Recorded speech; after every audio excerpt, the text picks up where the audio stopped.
qui concerne éventuellement le report d'une élection, ce n'est pas possible. De l'élection présidentielle, des élections locales, on peut les repousser, ça passe.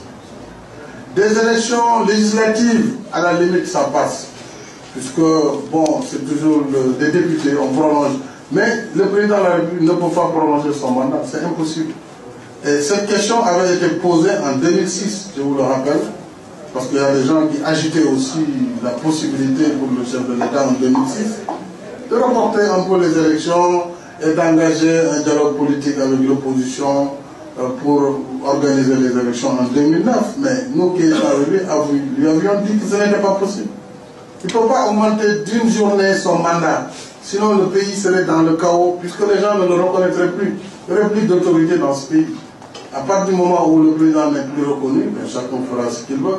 Et ça, c'est dangereux pour le pays. Donc ça, c'est une fiction. Ceux qui pensent ainsi doivent cesser de rêver. Le président ne peut pas augmenter pour une journée. Je vais vous dire de la façon la plus solennelle que moi, Macky Sall, je refuserai que le pouvoir use de subterfuge pour pouvoir reculer les élections. Je ne l'accepterai pas et je mettrai tout en œuvre pour faire face à cette imposture.